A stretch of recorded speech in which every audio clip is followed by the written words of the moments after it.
함정에서 사용하는 도료는 큰 차이점이 있습니다. 미래에 정말로 필요한 기술이 뭐냐면 함정에 사용되는 도료는 그 일반 산업재 도료와는 환경 자체가 다르기 때문에 많은 차이점이 있습니다. 보통 함정 자체가 장기간 바다에서 운영되기 때문에 해수, 염분, 자외선 같은 그런 매우 가혹한 조건을 도료가 견뎌야 합니다.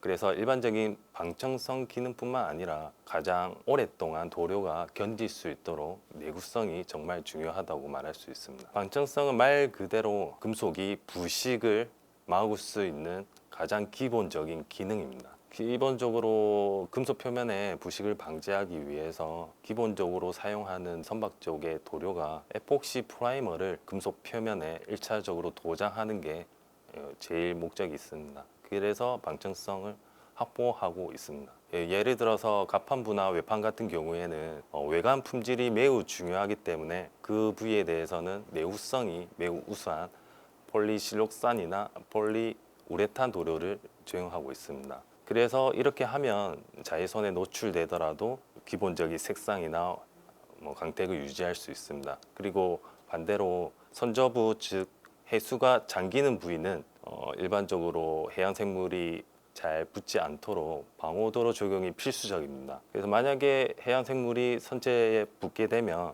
저항이 높아져서 순속이 느려지게 되고 그만큼 연료 소비도 증가해서 탄소 배출이 증가합니다. 그렇기 때문에 방호도료는 함정 운영 효율성뿐만 아니라 환경적인 측면에서도 매우 중요한 역할을 하고 있습니다. 보통은 여러 가지 기술들이 있지만 보통 언더워터 클리닝을 할 때 최대한 도막 손상이 안 되도록 하는 여러 클리닝 업체들이 있습니다. 대신에 실질적으로 따개비가 붙으면은 그 도료 안에 루트라고 하죠. 그 해양 생물 안에 있는 그 루트가 페인트 도료 안에 침투되기 때문에 일부적인 손상은 어쩔 수 없을 거라고 생각합니다. 대신에 해조류나 그리고 조류 같은 경우에는 표면에 살짝 이렇게 묻어 있는 부분이기 때문에 그 부분은 클리닝 하더라도 크게 도막 손상은 발생되지는 않습니다. 기술적으로 봤을 때 아크릴 같은 SPC, 셀프 폴리싱 코폴리머 같은 바인더와 해양 생물이 싫어하는 바이오사이드를 조합해서 해양 생물들을 부착 자체를 못하게 하거나 부착을 하더라도 셀프 폴리싱 자체가 도막이 깎이면서 마찰에 의해서 배가 운항하면서 조류나 다른 해양 생물들이 잘 붙지 않도록 하는 기술이 있습니다. 함정의 내부에 사용되는 도료는 화재가 발생 시 승조원의 안전이나 그리고 화재 확산 방지를 위해서 난연성 인증을 꼭 충족해야 됩니다. 왜냐하면 함정 같은 경우에는 작은 공간에 많은 인원과 그리고 많은 장비들이 밀집되어 있습니다. 그래서 화재가 발생 시 탈출이 어렵거든요. 그래서 필수적으로 난연성 인증이 필요하고 불이 붙더라도 연소를 최소화하고 유독가스나 연기 발생을 억제하는 게 매우 중요합니다. 그래서 선박제에 사용하는 내부 도료는 일반 도장제가 아니라 선박의 안전 설비의 핵심 요소로 이렇게 간주되고 있습니다. 그 도료 안에 용제가 있어서 도료를 묽게 해주고 쉽게 도장될 수 있도록 바를 수 있도록 하는 액체 성분인데 거기에 VOC 즉 휘발성 유기화물이 있습니다. 이게 그 제한된 공간 안에서 도료가 증발하는 과정에서 이게 VOC가 나오는데 이 부분이 만약에 근접에 화재가 있었을 때 폭발의 위험성이 있습니다. 그래서 최근에 들어서는 이러한 위험 물질을 최소화하기 위해서 용제를 최소화한 저용제 도료가 개발되고 있고 현재 다른 조선소나 전체적으로 환경 규제 때문에 시용되고 있습니다. 소요량은 통상적으로 2회 이상 도장합니다. 부위마다. 외판 선저부 같은 경우에는 5회 이상 코트를 적용하고요. 발라탱크 같은 경우에는 2회 코트를 적용하고 있습니다. 에폭시 2회 코트. 일반적으로 8,000톤급 들어가는 물량이 15만 리터이니까 한 캔당 15리터이니 대략적으로 10,000캔 정도가 사용된다고 볼 수 있습니다. 그래서 일반적으로 이렇게 어마어마한 양이 들어가기 때문에 효율적인 도장 관리뿐만 아니라 도장 계획이 짜는 것도 정말 중요하다고 할 수 있습니다.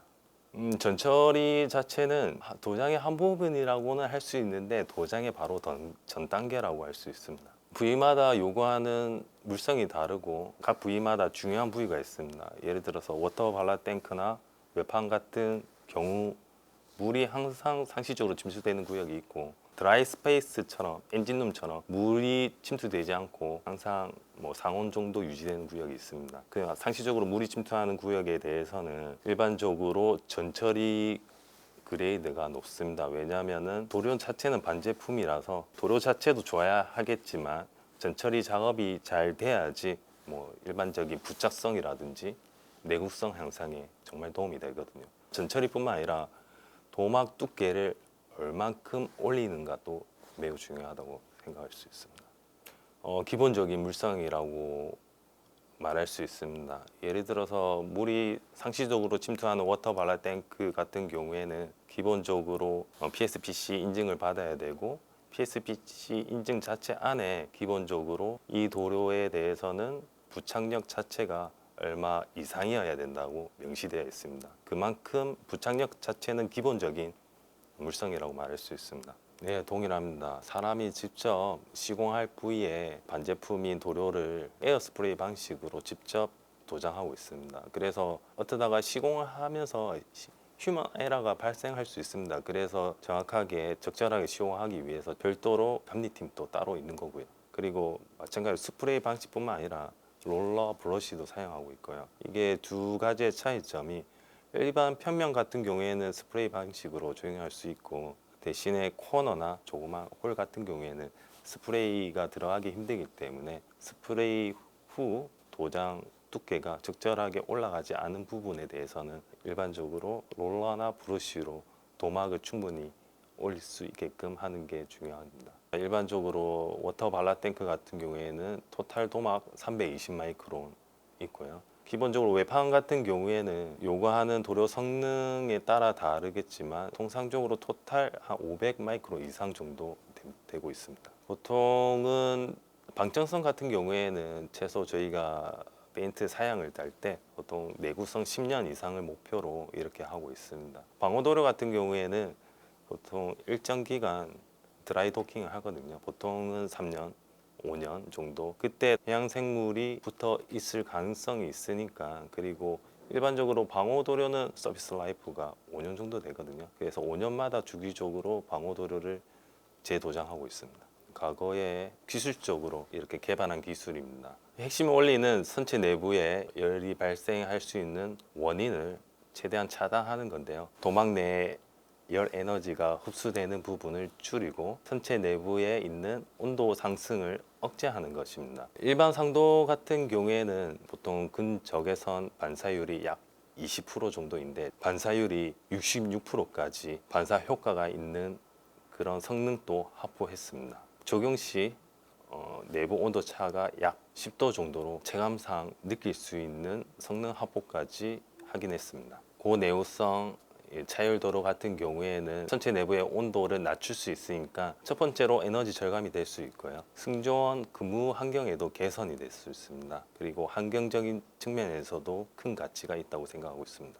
과거에는 그 녹을 늦추자는 게 그 목표였습니다. 그래서 방청 기능이 핵심이었고 재료 선택에도 지금보다는 제한이 있었습니다. 현재는 방청성 기능뿐만 아니라 내구성, 내마목성, 내화성 등 여러 가지 기능을 통합적으로 수행할 수 있는 통합 시스템으로 발전했는데 미래에는 제가 보기엔 전탄소, 친환경 기술이 중점적으로 이렇게 연구될 것으로 예상되고 있습니다. 예를 들어서 지금도 마찬가지로 VOC를 최소화한 수용성 도료나 저용제형 도료, 그리고 환경 생태계에 부담을 최소화할 수 있는 친환경 도료, 그 저독성 도료가 메인이 될 것 같습니다. 마지막으로 얘기하자면 함정을 제가 봤었을 때 정말 녹이 없이 보수할 필요도 없이 깨끗한 도장면을 보면은 도료를 과거에 감리했었던 사람으로서, 그리고 지금 설계하는 사람으로서 적절하게 시공이 잘 되면은, 그리고 깨끗한 면을 보면은 제 마음도 편안하고 함정에서 직접 일하시는 분들도 업무 효율성에서도 도움이 되지 않을까 이렇게 생각하고 있습니다. 그래서 저희도 제품을 개발할 때 제품 자체를 뭐 좋게 만드는 것뿐만 아니라 승조원에 도움이 되는 그런 제품을 개발할 수 있도록 노력하고 있습니다. 구독, 좋아요, 알림 설정은 인컨텐츠 제작에 큰 도움이 됩니다.